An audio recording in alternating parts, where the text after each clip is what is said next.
Hello students, how are you all? I hope you all are fine.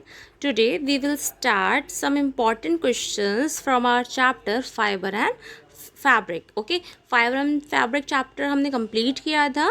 आज हमारा day 20 है जिसमें आज हम इसके regarding जितने भी important questions हैं उनको cover करेंगे. Okay, let's start. Which animal is the main source of wool? आपका जो ऊन का जो मेन सोर्स है वो कौन सा एनिमल है? कैमल, शीप, लामा या रैबिट?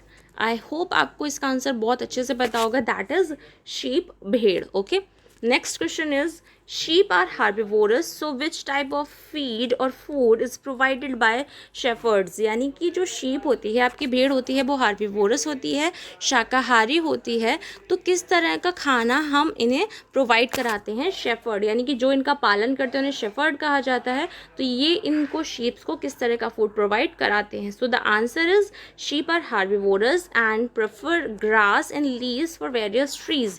यानी कि क्योंकि ये शाकाहारी होती है तो ये क्या प्रेफर करती है? ये वेरियस अलग अलग ट्रीज़ की घास प्रेफर करती है, पत्तियाँ प्रेफर करती है.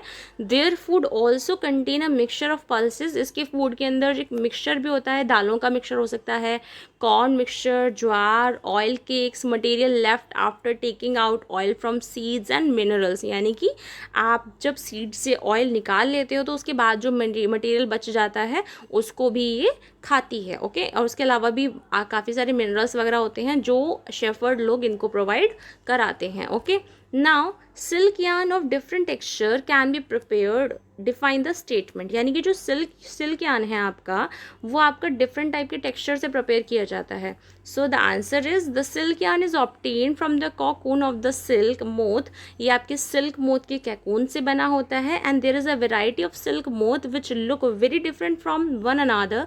And the silk yarn they yield is different in texture. यानी कि जो जितने भी सिल्क मोथ होते हैं, सिल्क मोथ जो कीड़े होते हैं, वो दिखने में एक दूसरे से बहुत अलग होते हैं. इसीलिए जो इनसे प्राप्त होने वाला सिल्क यार्न होता है वो भी डिफरेंट डिफरेंट टेक्सचर का होता है, जैसे कि कोर्स, स्मूथ, शाइनी, है ना. तसार सिल्क. तो इनसे आपको क्या क्या सिल्क मिलती है? तसार सिल्क मिलती है, मूगा सिल्क मिलती है, कोसा सिल्क मिलती है, etcetera.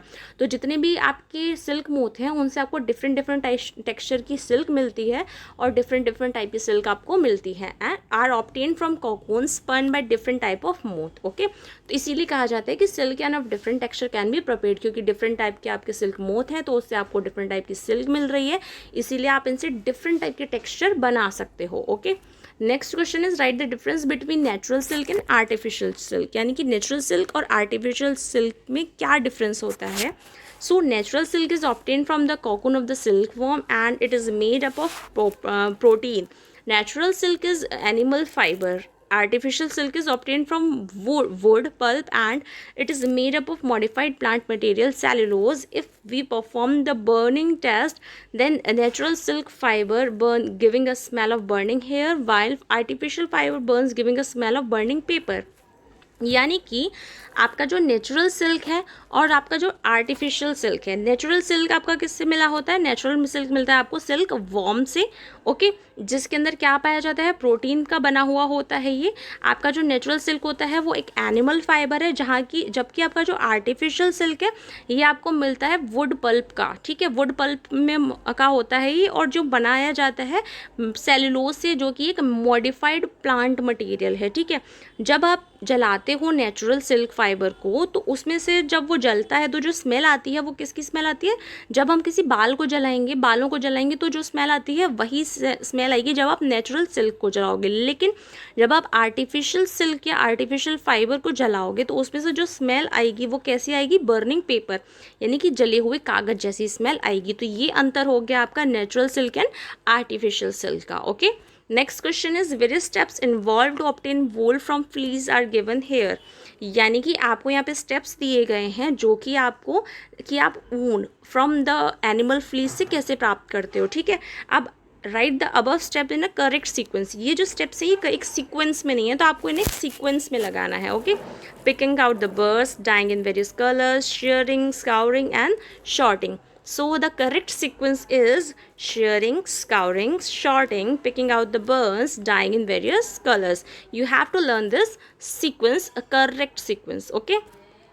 Now homework time, extra questions, very short type questions हैं यहाँ आपके. Question number 1 is name the sources of obtain fibre. आपको जहाँ जहाँ से फाइबर्स मिलता है आपको उन सोर्सेज के नेम लिखने हैं. नेम सम वूल यील्डिंग एनिमल. वूल आपको किन किन एनिमल से मिल रहा है वो लिखना है आपको.